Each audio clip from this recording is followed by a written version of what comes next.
When I learned about this math ratio, it changed my life.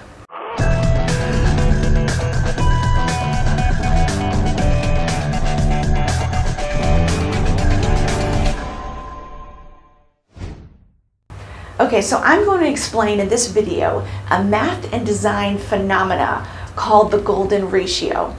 It's also referred to as phi. So what is the golden ratio? Well, to help explain it, I'm going to put out this sequence of numbers called the Fibonacci sequence, which is really just the golden ratio in a sequenced numeric form. Now, to arrive at this golden ratio sequence of numbers, we just need to follow a basic math formula. And I'm not a math person, so we're just going to keep this very simple. Okay, so you just start with 0 plus 1 equals 1. And now to get to the next number in the sequence, you take the sum of that simple equation and add it to the last number in the equation. So 1 plus 1 equals 2, and then 1 plus 2 equals 3. And it's around this point that the ratio actually starts showing up. And as we continue to do this formula, we start arriving at a set of numbers. So 2, 3, 5, 8. And you see what we're doing? We're adding the sum of the equation to the last number in the equation, and we arrive at this sequence of numbers. And it's interesting that this sequence and ratio actually remains consistent no matter how long you follow this mathematical formula. And so this sequence continues to expand outward around the rate and the ratio of 1 to 1.6. Now, to help give you an idea of what a 1 to 1.6 ratio is, compare it to a 1 to 1 ratio. So to make a 1 to 1.6 ratio, you just envision a little more than half of the initial line added to the line of the other side. All right, so this ratio of 1 to 1.6, and this is the ratio that's called the golden ratio, a 1 to 1.6 ratio. So this is what the golden ratio looks like as a rectangle, 1 to 1.6. And if we were to start making incremental golden ratio points within that, we can get an idea of what a spiral looks like when it expands outward at the same measured sequence. Now, this is all well and good, but what does that have to do with everyday life? Well, a lot actually. And that's because when we look to nature, we see that so many things flourish when they go to the golden ratio design and when they follow this sequence. Growing and expanding to the rate of the golden ratio spiral allows the maximum amount of rain to be directed down to the roots of many plants. And remarkably, when you study nature, you see the golden Fibonacci numbers like 3, 5, 8, 13, all of that again and again in the seed pattern spirals of plants, as well as in the number of petals.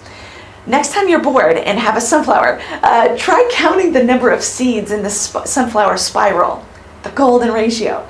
Or maybe try something else with a spiral like a pine cone or pineapple. So we could spend all day counting the seeds of flowers and plants and fruit. I mean, you get the idea. But we don't just see this golden ratio sequence on a small scale. This ratio is the mathematical sequence in the spirals of our storms, tornadoes, hurricanes. These all spin in this golden sequence, 1 to 1.6. Even the waves can be measured using this ratio.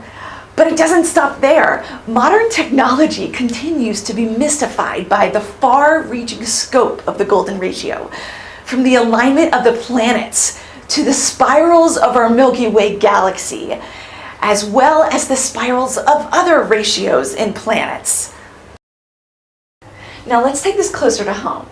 I want you to hold out your arm and look at the distance between your shoulder and your elbow, and then from your elbow to your fingertips. Notice how your elbow, from your shoulder to your elbow is 1, and then from your elbow to your fingertips is 1.6. Pretty crazy, huh? But it doesn't stop there. Now take that further. The distance from your fingertips to your wrist is 1, and from your wrist to your elbow is 1.6. Keep it going. From the furthest tip of your finger to the bottom of your fingers is 1, and from the bottom of your fingers to your wrist is 1.6. Now check out the spacing of your knuckles, 1 to 1.6. Are you getting freaked out yet? Think about this. The head to your belly button, 1, and then belly button to your feet, 1.6. From your toes to your knees, and from your knees to your hips, golden ratio.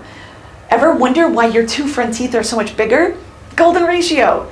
The pupils of your eyes, I mean, you name it, your whole body is the symphony of the golden ratio.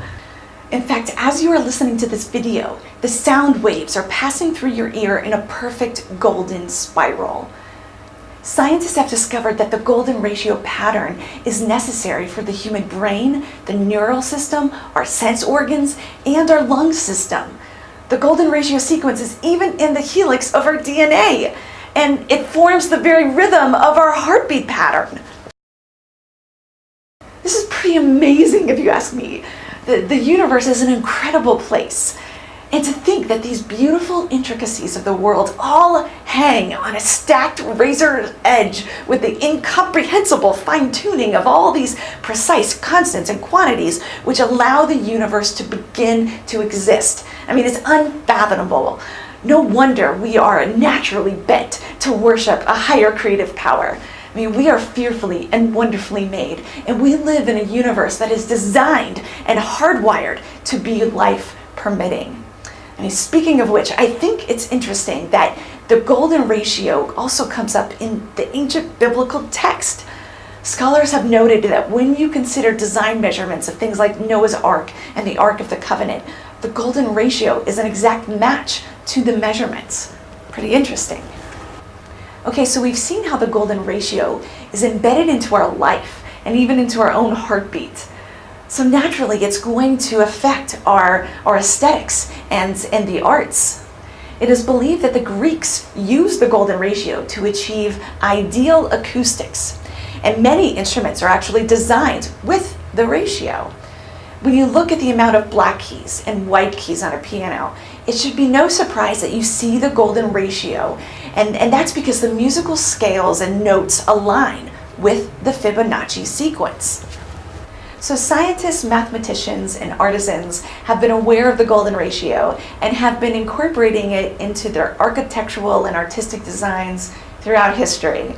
For some reason, designs tend to look better when composed and designed with the golden ratio. Look at iconic ideal Greek temples like the Parthenon in Athens. You can see that they use the ratio again and again. Painters have also been incorporating the golden ratio into their artistic designs because it gives the composition a je ne sais quoi. Leonardo da Vinci was obsessed with it. So was Michelangelo. Even in the 20th century, you see ratios being used in painting, whether it be in the dimensions of the canvas or the placement of the focal point. And by the way, the golden ratio is one of the reasons artists don't like to line everything up in the center. But you don't have to go to Greece or to the Louvre to appreciate the golden ratio in human design. I mean, just look around your house or go to the grocery store. The golden ratio is used in product design, logos, and in branding all the time. It's a ratio that, for some reason, is pleasing on the eye, and it can be a great template for solving multiple design problems. I remember when I first started learning about the golden ratio, I began to see it everywhere. And it's really remarkable with how it comes up in nature and in the design world, and how artists can greatly improve their designs by using its sequence. So now that you know about this mysterious sequence that pops up again and again, now go out, and I want to challenge you to go and look and find places where you see this ratio. You don't necessarily have to take around a measuring stick, but take pictures and notice where you see this ratio come up in design and in nature, and I think you will be surprised. And perhaps even this newfound awareness, it might even change your life.